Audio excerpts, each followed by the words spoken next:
West Coast Cookbook and Speakeasy with Chef Justice Putnam. Netrootsradio.com.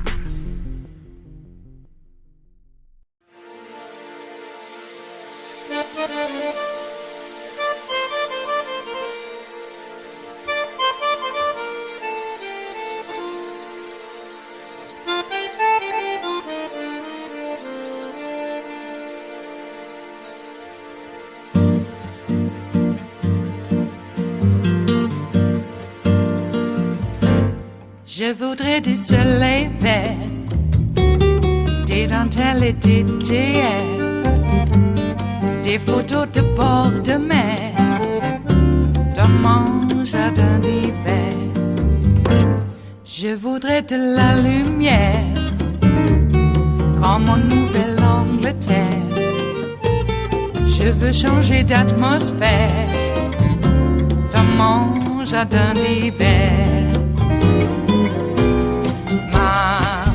À fleurs sous la pluie de novembre, tes mains qui courent, je n'en peux plus de t'attendre.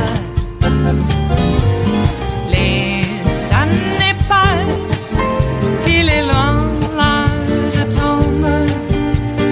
Nul ne peut nous entendre. Je voudrais du Fred Astaire, revoir un latte Donald Trump making post after post like this. I hate Taylor Swift, he writes in all caps exclamation point.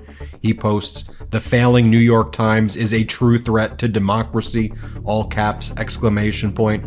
Then he sends email after email like this. It says, this can't wait until tomorrow. And when you open it up, it's just a giant photo of his face. And then it says 47 million. That's the amount of dirty liberal cash that flowed into Kamala's campaign. 130 million. That's how much the radical left allies are planning to outspend us in critical swing states. 671 million. That's the total size of Comrade Kamala's war chest, every cent of which will be spent to obliterate the MAGA movement and plunge America into total tyranny. And then he writes this, I am safe and well. Alert from Trump. There were gunshots in my vicinity, but before rumors start spiraling out of control, I want you to hear this first. I am safe and well. Nothing will slow me down. I will never surrender. I will always love you for supporting me. Unity, peace, make America great again. May God bless you. And by the way, all of these emails are weird about like love, like this one. I love Elon Musk. Or this one, a message from Trump. I love you, you love me, we're one happy MAGA family. Or this one, these are real emails that he's sending. The American flag with Trump's name disgracing it. Accept award, it's gold, it's 100% American made, and it's proof to all your friends that Donald J. Trump loves you. Or this one, this is Donald Trump, and we are completely sold out of dark MAGA shirts, but I'm Donald Trump, and I love you, so I restocked these MAGA shirts just for you. Or this one, there's no debate. I love Ben, and I want the whole world to know. Okay, where are these emails coming from and why is he sending it? One, he's absolutely unhinged and deranged. His campaign is just an absolute freefall, and a new ABC poll just came out showing Vice President Kamala Harris up by 52 to 46 with likely voters. This has been a very, very good week for polling for Vice President Kamala Harris. Just take a look at some of these other post-debate polls. In many of them, she's clearing that 50% threshold that many analysts were looking at as a major milestone. In the Morning Consult poll, she's up 50 to 45. Another Ipsos poll, 47 to 42.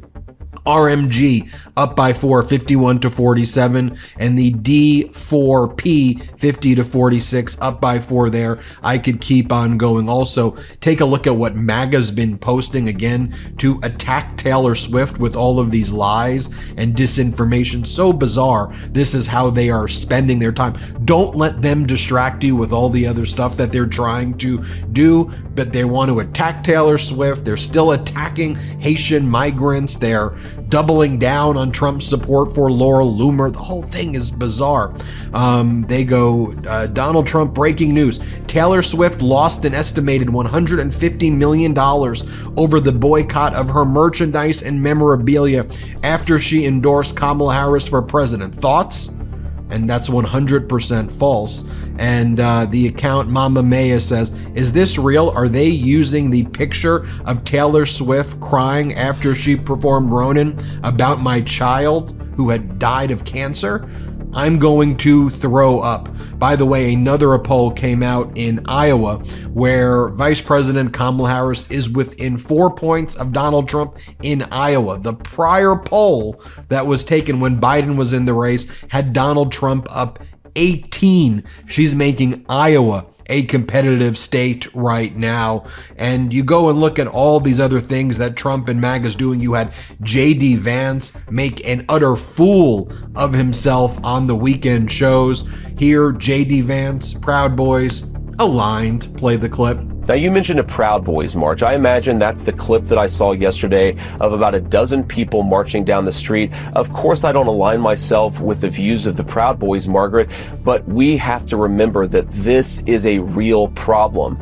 The media is using things like a dozen marchers to ignore and distract from the fact that thanks to Kamala Harris's open borders, there are children who aren't getting a good education. Thanks to her open border, there is a rise in HIV cases in Springfield, Ohio. Here, J.D. Vance brags about creating fake stories about Haitian migrants because he wants to bring attention to issues. Play the clip. Into this country who then murdered their children. The American media totally ignored this stuff until Donald Trump and I start talking about cat memes. If I have to, create stories so that the American media actually pays attention to the suffering of the American people, then that's what I'm going to do, Dana, because you guys are completely letting Kamala Harris coast. You had one interview with her. You talk about pushing. You heard him there. He's admitting that he is lying about the story, which we all knew, but he says, I'm creating the stories. And then right here, here's J.D. Vance again from that horrific appearance that he made. Let's play it. Bystander. You're the senator from Ohio, so instead of saying things that are wrong and actually causing the hospitals, the schools, the government buildings to be evacuated because of bomb threats, because of the cats and dogs thing, why not actually be constructive in helping to better integrate them into the community? Because there are a lot of employers there who say that the Haitian workers are helping fill jobs that they need desperately filled.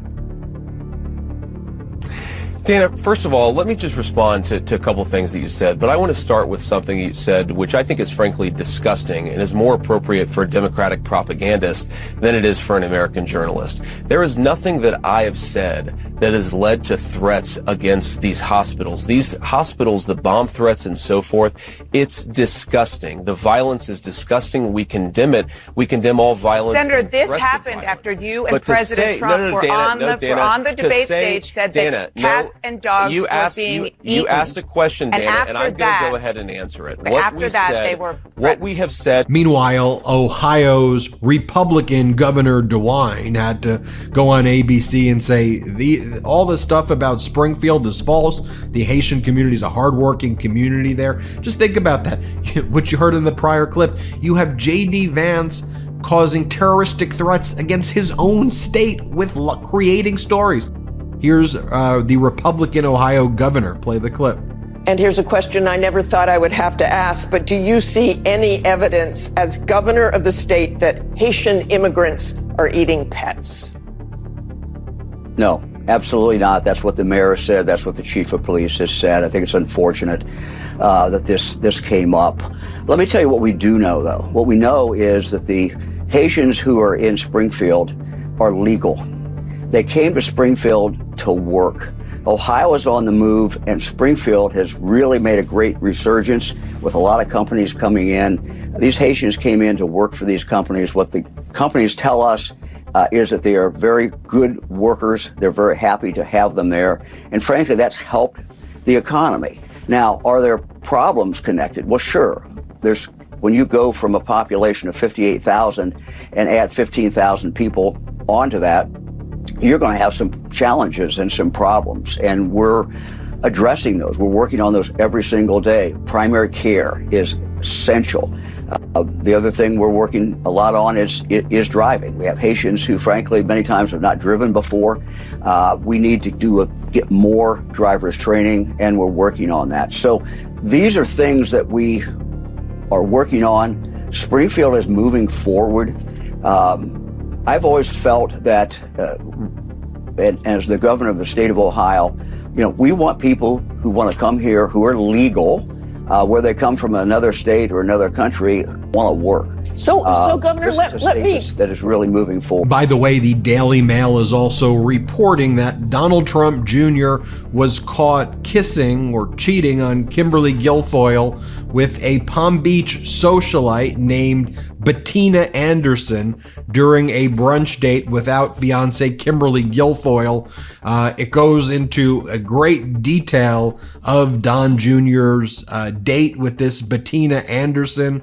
Other people saw them. They described her as being smitten with Don Jr., which is absolutely gross. They looked totally relaxed. She was wearing a white shirt tied off to show her midriff and wide leg pants.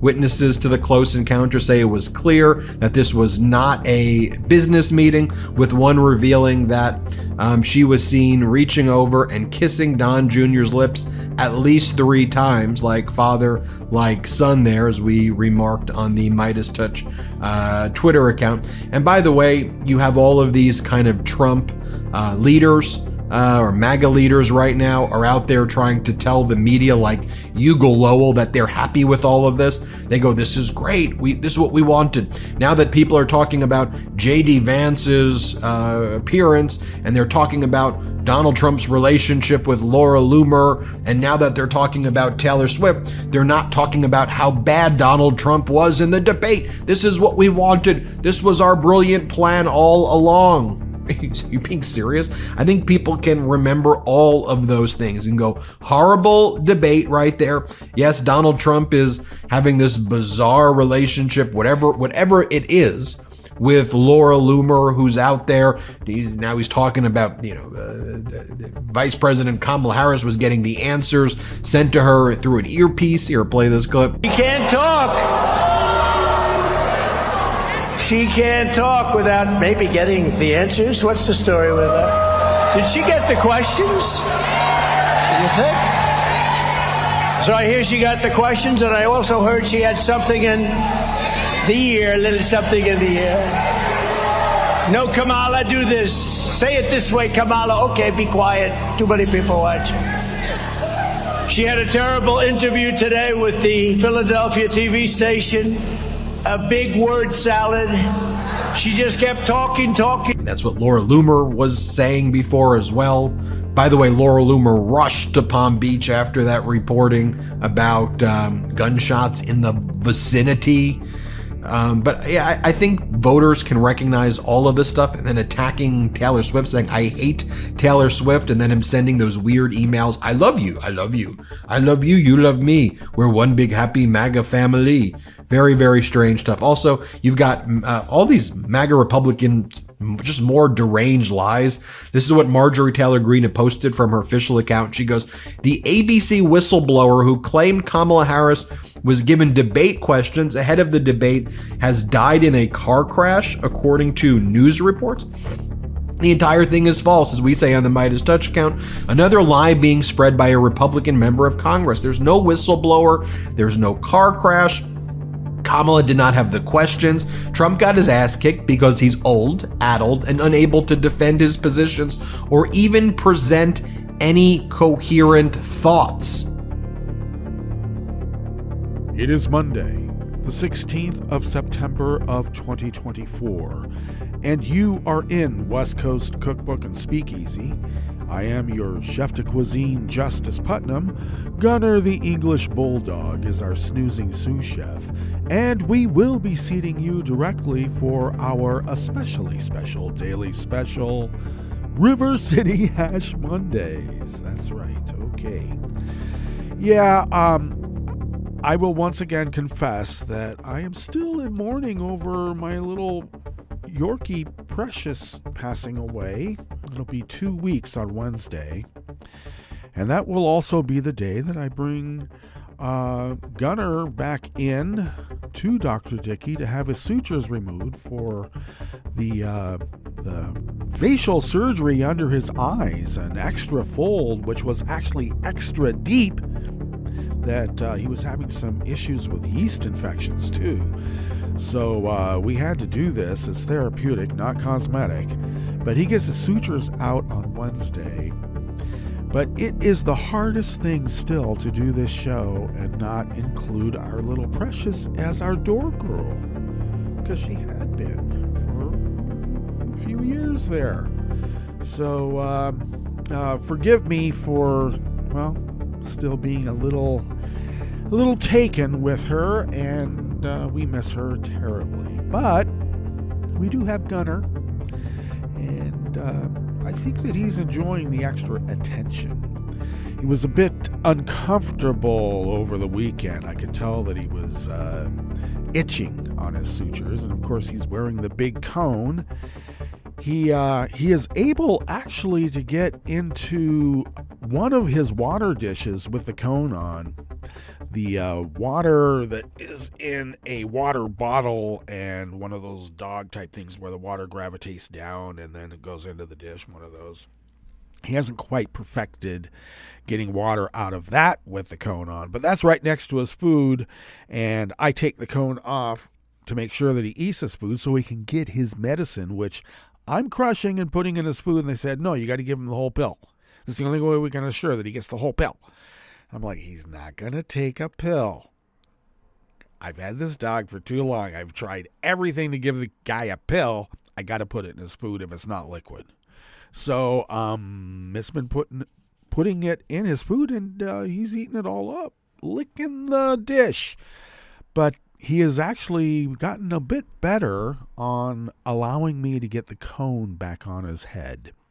He'll move when he's like done, and he'll start to go somewhere or to let me know that, okay, I'm ready to go now. And he'll stop and wait for me to put it on. So he's a good boy. But I don't want to train him to keep getting this thing back on. I can't wait for it to get off, but I don't dare leave it off until we actually get those sutures out and Dr. Dickey says we're good to go, because I don't want infections or any of the other stuff. Okay, so we do have some interesting stories today, and I noticed that the lead story about Oregon, which I will get into in just a moment, let you have the rundown on what we have in store for you. But we do have a story about about Oregon and their automatic motor voter registration deal here in our state. That by data entry error, about 306 non-citizens, now of course they're being called illegals by the usual suspects, non-citizens, were registered to vote erroneously and over 3 years. Now, that number could go a bit higher, and they were on it, and I haven't heard a new number, so I think they pretty much ferreted it out. But of those 306 that were automatically registered, if they even knew that they were automatically registered, we'll get into this story a little bit more. But regardless, by dint of the fact that we had this mistake, and it was found, which I kind of think that means that the system is working. And we'll get into the particulars about how it's really a non-issue, but it feeds into the racial animosity and the fear-mongering and the questioning about whether our elections are secure and whether we really won and all of this bullshit. A data entry error. All I can say is that we have to be perfect, because in this area, a woman who has property in Grants Pass, who is also a city council person in like Menlo Park or one of the South Bay cities there along the peninsula. She's a city council person. She votes in California and she votes in Oregon. And she got found out for voting in Oregon. And guess what? She's fighting it as her constitutional right as a property owner to vote where she has property. She's a city council person making judgments about a city in California. And she lives in Oregon too and votes here. But it's okay because I guess you're a Republican. It always is this way. I just, Of course, on an ancillary note, did you see the turnout for Emhoff at the villages? The MAGA villages? Wow! I guess there's a lot of blue there than we gave them credit for. Once again, people were hiding, all right? There's a sheriff somewhere, not Ohio, another state, who put out an edict that he wants a list of all the people in his town who have who have Waltz or Harris Waltz yard signs. He wants a list.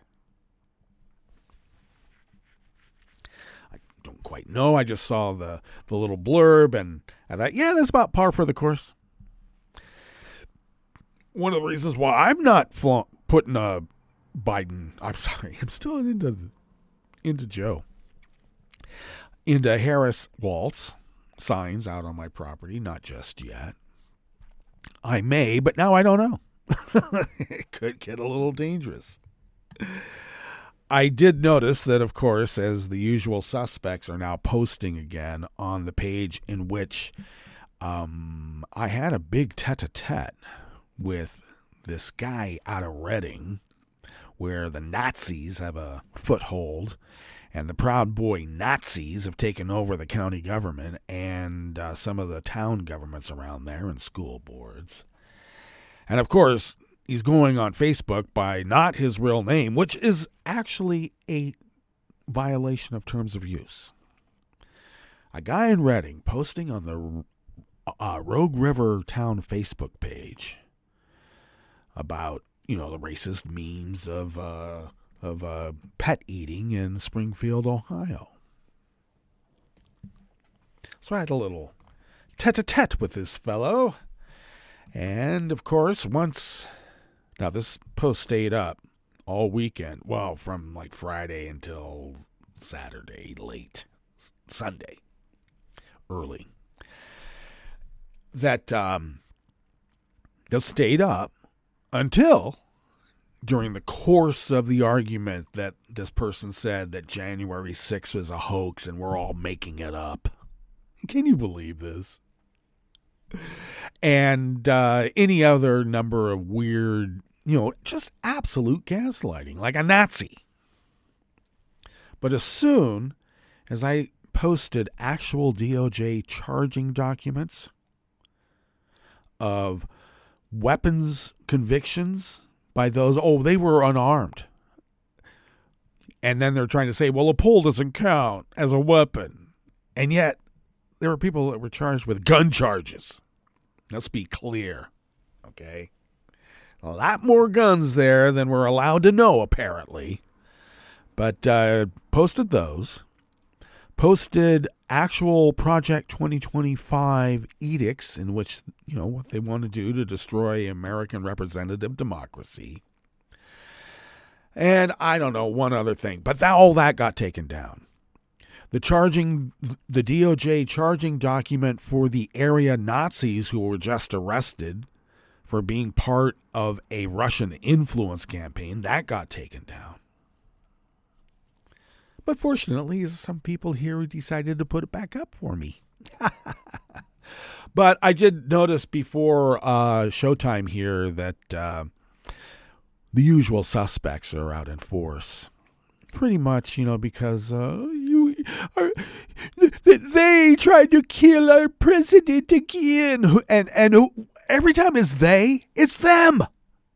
I mean, my God, these people are crazy asses and they think everybody should have a gun. All right. Well, par for the course, as they say, huh? What do we have in store for you here in the Bistro Cafe of West Coast Cookbook and Speakeasy on this fabulous River City Hash Mondays? Well, more than 300 non-citizens have been added to Oregon's voter rolls over the last 3 years due to a state data entry error. Not on purpose, not by actual soon-to-be legal residents who are getting citizenship status. We'll get into that a little bit more. A data entry error by a clerk. An Arizona man accused of online terror threats has been arrested in Montana. That's been happening quite a bit, not just in Montana. And progress was made over the weekend against 3 Southern California wildfires. That's good.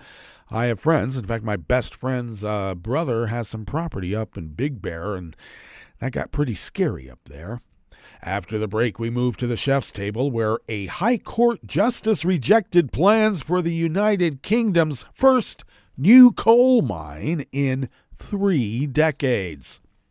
And a Brazil judge said he wasn't messing around when he withdrew $3.3 million from Musk's frozen Starlink and Twitter accounts to pay for social media fines. And it couldn't have happened to a more loathsome creature.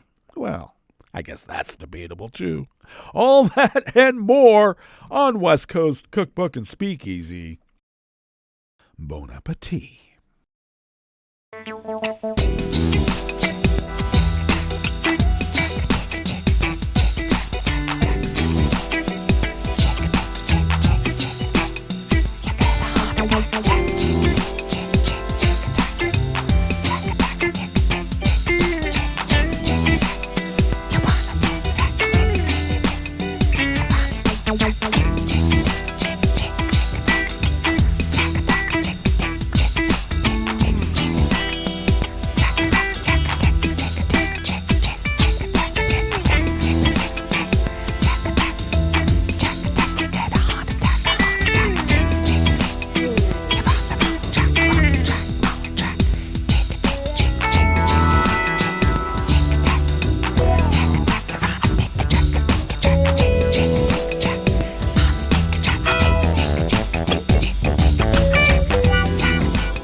At netrootsradio.com. Off to the right is the link to our Patreon page. And if you could become a recurring Patreon of Netroots Radio, your patronage helps us maintain our position as the powerhouse of resistance that we have maintained for over a decade and almost a half. And it is your generosity that has helped us sustain that position so admirably. And how have people done that in the past, and how are they currently doing it? Well, if you could afford to send us what you might spend on an espresso-type coffee drink, for instance, well, if you could send those funds to us once a month, thus buying us a coffee, an espresso coffee, once a month, we're able to take those dollars, mash them with others of like-minded folks, and continue this powerhouse of resistance against the dark forces arrayed against representative democracy, not only here in the great United States, but around the world. And I don't know. I just like self-determination. Call me a romantic. Anyway, thank you for your generosity, and thank you to those of you who have just recently become recurring Patreons of Netroots Radio. Your patronage is doing more than a civic cause. It's saving the world. And I'm not kidding, even though it sounds like I am. Alrighty, let us now get into this first. Oh, before we get into this first offering, I should remind folks that if you would like to have access to the complete reportage by the actual reporters, or I could say reporters and put a more emphasis on the T. But nonetheless, follow my social media feeds at Justice Putnam, wherein you will find the links to the show notes and links diaries that I post 10 minutes before showtime on Daily Co's. And there you will be able to have that quick access to the actual reportage in its entirety by the actual reporters. Okay. This first offering is out of Oregon Public Broadcasting by Dirk Vanderhart on this fabulous River City Hash Mondays. More than 300 non-citizens have been added to Oregon's voter rolls over the last 3 years after lawmakers passed a bill allowing people to obtain driver's licenses in the state without proving citizenship, according to a recent review by the state's Driver and Motor Vehicle Services Division. And state officials could not say on Friday how much larger that number, 306, might grow in coming days. They worked over the weekend, and the number has not increased, but we'll see. It seems like not such a large number over 3 years, let's just be clear. Okay. So the DMV continues to look at people as registered to vote automatically via the state's motor voter law. Just 2 of the people identified so far have actually voted. Secretary of State Lavon Griffin Valade said in a release, voting as a non-citizen is a crime in Oregon. But elections officials said on Friday they would look into whether the people in question had become citizens before they voted. Now, we need to be clear, because they may have registered to vote because they were automatically registered to vote, and this clerical error revolves around immigrants who are becoming citizens. So now the question is, they were registered to vote, only 2 actually voted, and they may have actually been citizens when they voted. This is still a foobar, let's be clear, because the discovery of the unintended registrations attributed by the Secretary of State to human error and lax processes at the DMV, thank you very much, is likely to become a matter of interest less than 2 months before a presidential election in which people around here do not believe Joe Biden won the election.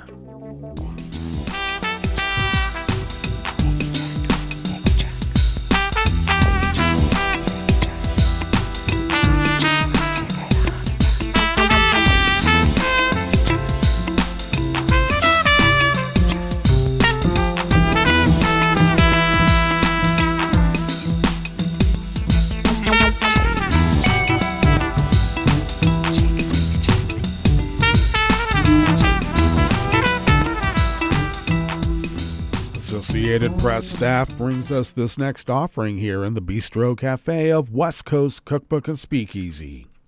An Arizona man wanted for making online terroristic threats has been arrested in Montana. Flagstaff police said 36-year-old Justin Waynhill was taken into custody yesterday, Sunday, in Bozeman. Police said they received reports on Friday of threats associated with mass shooting incidents posted to various school, government, and business review platforms, and a warrant was issued for Hill's arrest. Police asked for the public's help in locating Hill, who lives in the northern Arizona town of Ash Fork, about 50 miles west of Flagstaff. A photo of the car he might have been driving with an Arizona license plate was released by police, and Hill was arrested soon afterward. Police did not immediately release the criminal charges Hill could be facing, saying more information would be made public when it becomes available. A message seeking comment was left Sunday afternoon with the FBI office in Flagstaff, and no one responded by time of publication.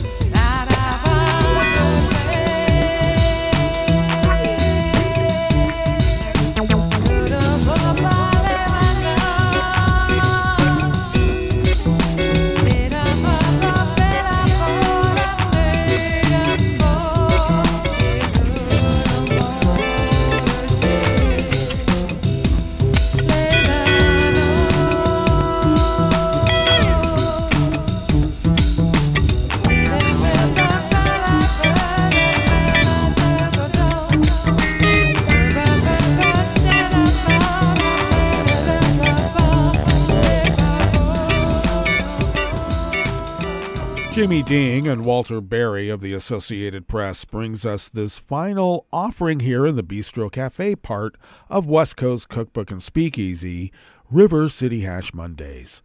Firefighters gained further ground over the weekend against 3 Southern California wildfires as authorities in northern Nevada lifted the last of evacuation orders for all homes on Sunday yesterday.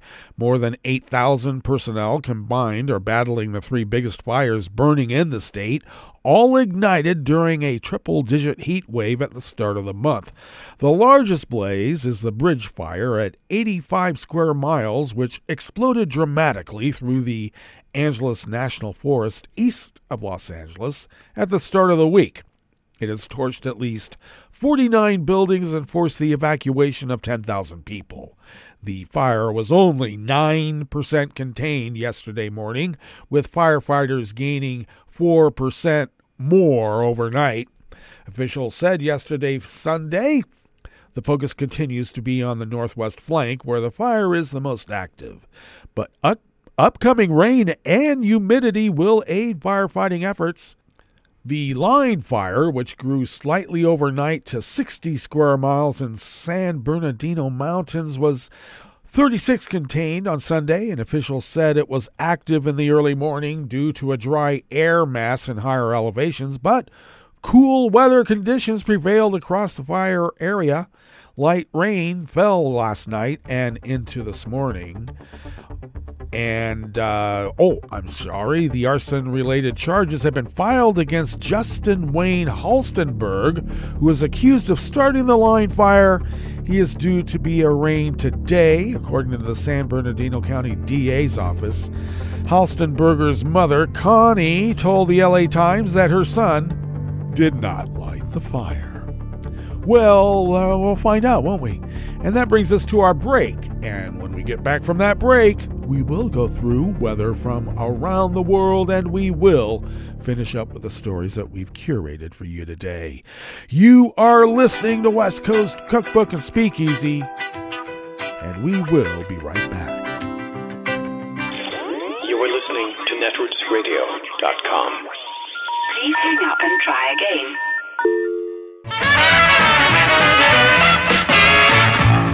From a point at sea to the circles of your mind, a new force is at work for planetary transformation. New radio for a new Earth.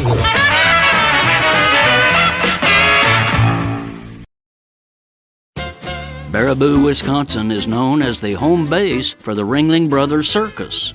But even that extravaganza of acrobats and clowns could not surpass the dazzling tent show playing out in Baraboo this month, starring the Sauk County Board of Supervisors. Only you could not have seen it because the tent was zipped tight to keep the public out. The Baraboo spectacle is one of several now playing across the Badger State, produced by healthcare profiteers trying to privatize county-owned nursing homes.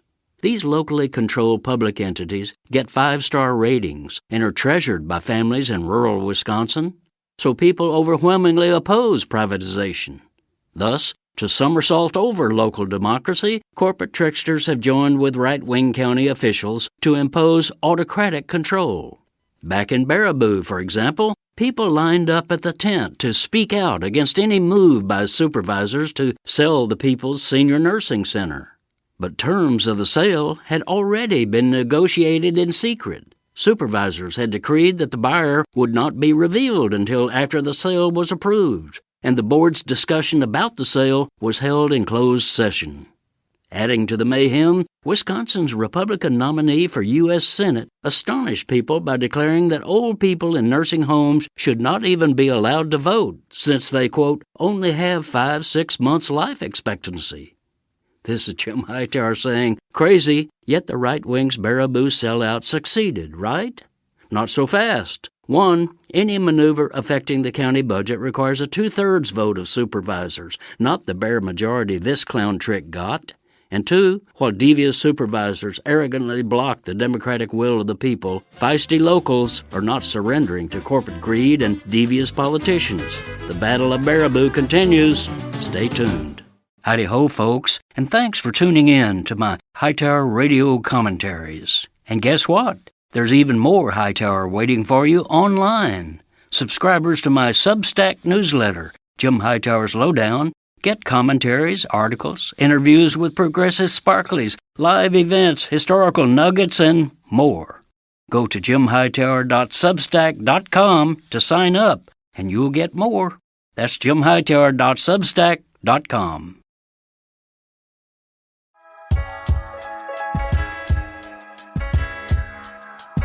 Did you know that every time you move, you have to re-register to vote? If you're a young adult going through major life transitions, moving can be hectic, and many Americans, especially low-income individuals, forget or don't have the resources to register to vote. But that's where the Voters on the Move Registration Act comes into play. This bill, introduced in 2023 by Senator Reverend Warnock and Congresswoman Nakima Williams, aims to help Americans register to vote by requiring federal housing agencies and residential mortgage providers to provide information about voter registration and new renters and homeowners. The Voters on the Move Registration Act aims to create a uniform statement with information on voter registration and rights, which will be distributed amongst renters in public housing and federally backed multifamily residential units, as well as applicants for residential mortgages. If implemented, the act would mandate the establishment of a comprehensive and interconnected system for sharing voter registration information among various states and jurisdictions. This system would facilitate the seamless transfer of voter registration data when individuals relocate to new locations. This bill aims to make voter registration more accessible, especially for low-income Americans. By ensuring that you have this vital information when you move, it makes it easier for you to exercise your right to vote and make a difference in our democracy. So spread the word about the Voters on the Move Registration Act and let your community know about this important legislation. Together, we can make sure that every voice is heard, no matter where you go.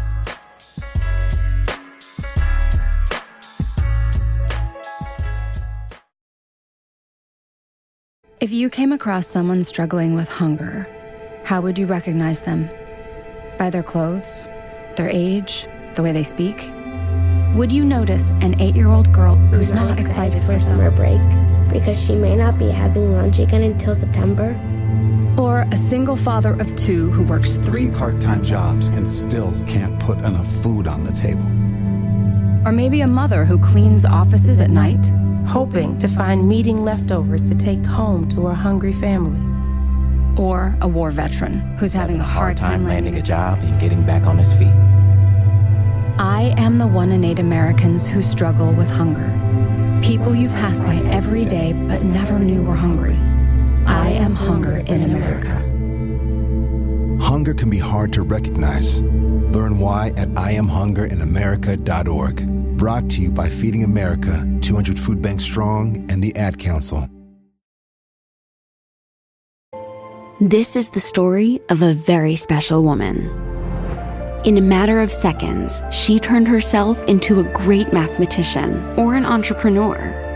Her knowledge was limitless and still is. She could also make monsters disappear, especially those that lurked in the shadows under the bed. Once, this woman put back together a teenage girl's broken heart, which had been shattered in 1,000 pieces, just by giving her a bear hug. She masqueraded as a regular person at work, but as a superhero at home. Everyone knows her as Gabriella. I still call her Mom. Your hero needs you now, and AARP is here to help. Find the care guides you need to help, complete with tips and resources at aarp.org/caregiving. A public service announcement brought to you by AARP and the Ad Council.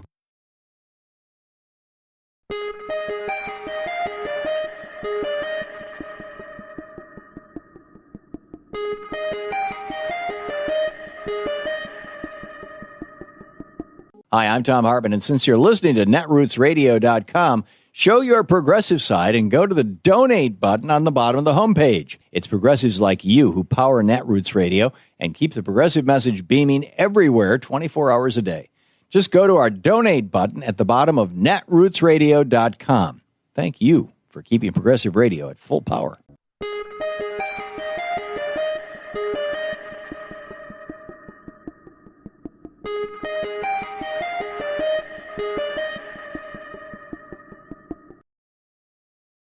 This fall was the first college entering class since the Supreme Court in 2023 threw out decades of precedent and prohibited colleges from considering race as a factor in admissions decisions. So, what happened?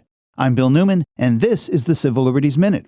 At Harvard, the percentage of first-year black students dropped from 18% to 14%, a 4% decrease, or a 22% reduction in the number of black students in the class. At MIT, the percentage of first-year black students dropped from 15% to 5%, a reduction of 2/3. At Brown, from 15% in the overall class to 9%, a 40% decline. At Columbia, from 20% to 12%. And at Amherst College, from 11% to just 3%. Some elite colleges have reported that they did not experience a decline in black enrollment. Yale at 14%, Princeton at 9%, and Caltech at 5%. But there appear to be many more elite colleges that have. As the Harvard Crimson editorialized, a sustained decrease in Harvard's black population will intensify race-based inequality in a nation already highly inequitable, and will shut out talented students who face far higher obstacles, and will increase the isolation of black students on campus, and will deprive entering students the many well-documented benefits of a diverse learning environment.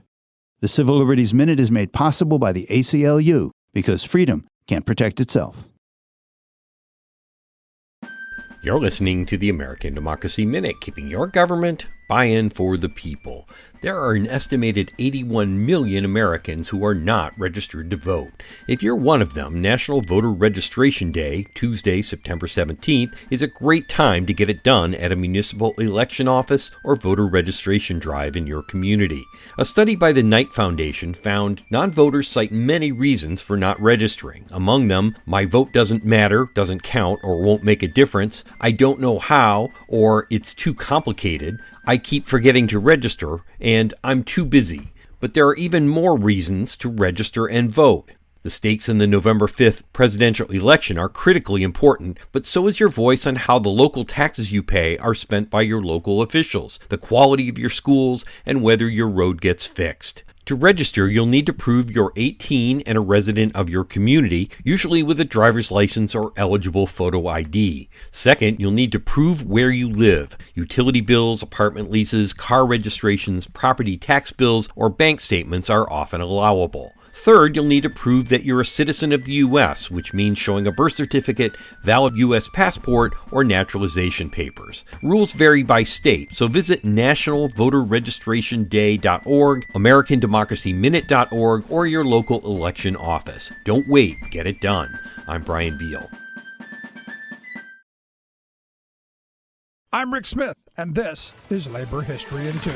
On this day in labor history, the year was 1945. That was the day oil workers walked off the job. The strike soon spread to 20 states and involved more than 43,000 workers at 22 oil companies. After years of wartime wage freezes, the union's demand was 52 for 40, 52 hours pay for 40 hours work. Workers demanded a 30% pay increase, shift differentials, and an eventual return to the 36-hour work week. The strike began in Michigan at the Saccone Vacuum Refinery in Trenton. From there, it spread to Gulf, Sinclair, and Shell. By October 4th, President Truman signed Executive Order 9639, allowing the Secretary of the Navy to seize petroleum operations. The Oil Workers International Union CIO immediately called off the strike and ordered its members back to work. A month later, the Navy had still not relinquished control of operations. The Union considered Truman's seizure a betrayal. There was no mechanism put in place to settle the dispute or consider workers' demands. By January 1946, the oil panel created by the Secretary of Labor finally awarded oil workers an 18% wage increase. Though disappointed, the union considered it a victory. They asserted the strike action was significant on a number of levels. The first nationwide industry strike had just forced the oil companies to meet with the union for the very first time. The OWI believed the groundwork for industry-wide bargaining had been finally established. It had been the first post-war strike and had forced the government to begin moving away from wartime wage controls. Of the post-war strikes, it won the largest pay increase. And importantly, it broke the power of Standard Oil to dictate wages to the industry through its dealings with its independent union.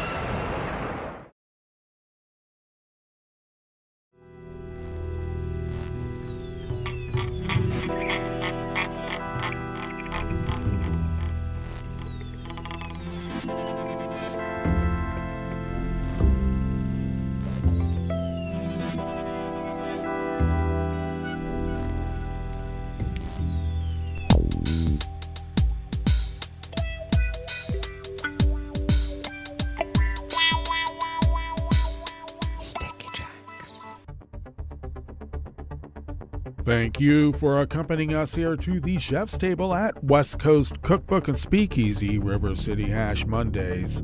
We always begin weather from around the world along the banks of the Rogue River in the Rogue River Valley of southern Oregon, on the west coast of the continental United States of America, where it is currently 52 degrees Fahrenheit, expecting highs only around 73, which is nearly the same as yesterday. Winds will be out of the northwest at 5 to 10 miles per hour, with sun and clouds mixed throughout the day.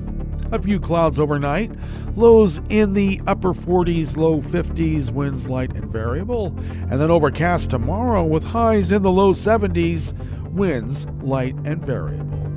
Pollen, ragweed pollen is the pollen of du jour here in Rogue River proper, and it is rated high. The air quality index for the region is in the good range at only 10 parts per million, and that daytime UV index is in the moderate range at level 5, so still take care. Barometric pressure is holding steady at 29.94 inches.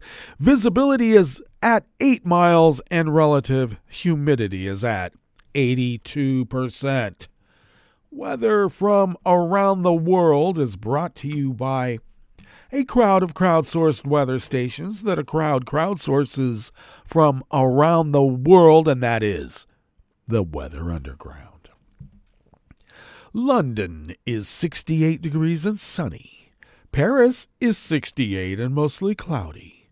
Rome is 76 and partly cloudy with a thunderstorm advisory. Kabul is 65 and partly cloudy. Hong Kong is 90 degrees and partly cloudy. Tokyo is 76 and just merely cloudy. Auckland, New Zealand is 51 degrees Fahrenheit, fair with wind, heavy wind. San Francisco, California is 56 and cloudy. Chicago, Illinois is 79 and sunny. And New York, New York is 74 degrees Fahrenheit and sunny. And that is weather from around the world, brought to you by a crowd of crowdsourced weather stations that a crowd crowdsources from around the world.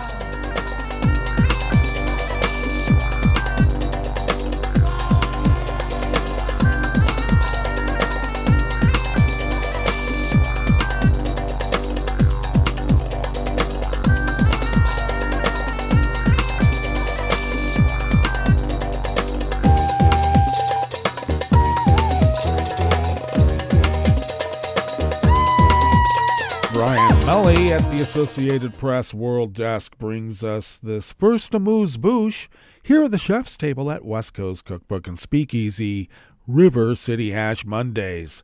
A judge rejected plans for the United Kingdom's first new coal mine in 3 decades, delivering a victory for climate groups who challenged the project's claim it would have zero impact on global emissions. High Court Justice David Holgate's decision follows a June ruling by the UK Supreme Court that said planners reviewing oil well drilling permits must consider the green gas emissions or greenhouse gas emissions from burning the extracted oil. The assumption that the proposed mine would not produce a net increase in greenhouse gas emissions or would be at net zero is legally flawed, Holgate said. Friends of the Earth and South Lake's Action on Climate Change, a local group, challenged the government's approval of the plan for the mine's development in a coastal town in England's northwest Cumbria area. The developer, West Cumbria Mining, defended the proposal in court after the Labour government, which was elected in power in July, dropped its support for the project, approved by their Conservative predecessors. The ruling sends the decision back to the government for reconsideration. The mining company, which had promoted the project as a net zero positive, said it would consider the ruling, but declined to comment. When the Conservatives approved the plan in 2022, environmentalists said it was a backward step and would make it harder to achieve a goal of generating 100% of electricity from clean energy sources by 2035 and reaching net zero carbon emissions by 2050. The left-leaning Labour government has also distanced itself from its predecessor's emphasis on oil and gas exploration. Prime Minister Starmer has announced plans to increase wind power generation and pledged not to issue new oil drilling licenses in the North Sea.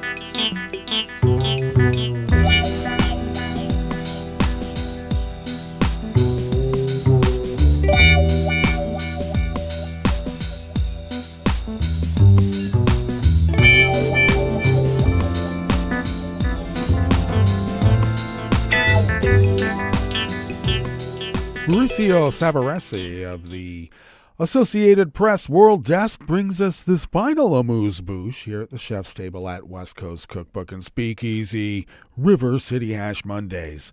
A Brazilian court justice seized a little over $3 million from bank accounts belonging to the social media platform Twitter, never X, and satellite-based internet service provider Starlink, both companies controlled by tech billionaire Elon Musk. The move by Justice Alexander de Moraes was aimed at collecting funds that are equivalent to the amount that Twitter owes to the country in fines. The bank accounts of the two companies have since been unfrozen. Legal analysts have questioned de Moraes' prior decision to freeze Starlink's bank account to pay for cases related to Twitter. While Musk owns both Twitter and SpaceX, which operates Starlink, the two companies are separate entities. Brazil's Supreme Court said in a statement that the judge's rule to transfer more than $1.3 million from a Twitter bank account and almost $2 million from a Starlink account. De Moraes said the decision on Wednesday, he made the decision on Wednesday, Brazil's Supreme Court said. His ruling on the case is yet to be made public. Brazil's Supreme Court also said that the banks that hold accounts of the two companies were informed on Thursday they had complied with the decision. After the amount in full that was owed, the justice considered there was no need to keep the bank accounts frozen and ordered the immediate unfreezing of bank accounts and financial assets, the Brazilian Supreme Court said. Twitter did not respond to a request for comment because they always give you the poop emoji instead. The social media platform has been under fire in Brazil since it refused to remove content flagged as illegal by the Supreme Court justice. De Moraes said is the same justice who suspended Twitter in Brazil due to Musk's decision to not have a legal representative for the company in the South American nation, which is against the law. The company has claimed that de Moraes wants an in-country representative so that local authorities can exert leverage by having someone to arrest. The many legal analysts, including some who have supported de Moraes' rulings related to X or Twitter, disagree with charging Starlink for excess fines. And the social media company was sanctioned for not removing content after an order of the Supreme Court amid ongoing investigations. It is totally understandable that the judge requests that the fines be paid, the Supreme Court said. The ruling is legitimate in imposing the transfer of the amounts in compulsory fashion. Well, good. That brings us to the end of our broadcast period for the day, but you do know Netroots Radio broadcasts on, and we will meet up here tomorrow for Tarrytown Chowder Tuesdays. So do stay tuned to Netroots Radio all day and all night for all the breaking news as it breaks, and we will meet up here tomorrow, right here in West Coast Cookbook and Speakeasy. Bon appetit.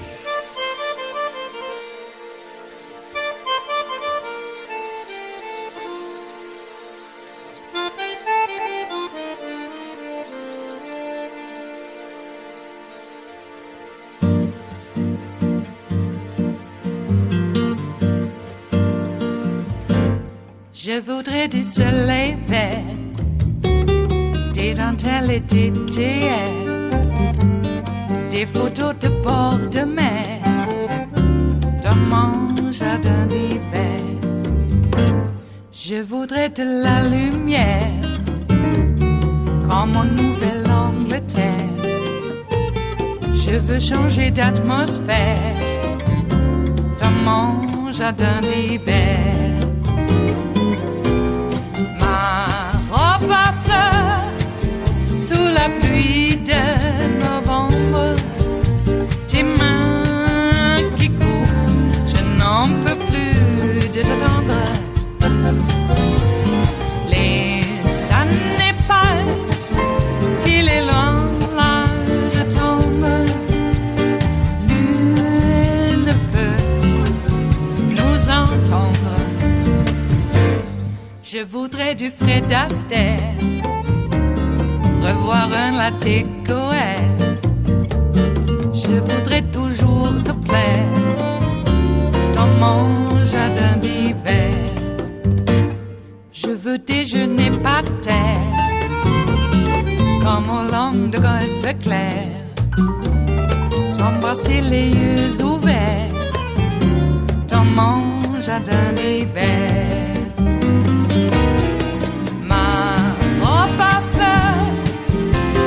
Pluie de novembre, tes mains qui courent, je n'en peux plus de t'attendre. Les années passent, il est loin, là je tombe. Nul ne peut nous entendre. Ba-da-da-dum-di-da-dum. Ba-da-da-dum-di-da-dum. Ba-da-da-dum-di-da-dum. Dans mon jardin d'hiver. Ba-da-da-dum-di-da-dum. Ba-da-da-dum-di-da-dum. Ba-da-da-dum-di-da-dum. Dans mon jardin d'hiver. Dans mon jardin d'hiver. Dans mon jardin d'hiver.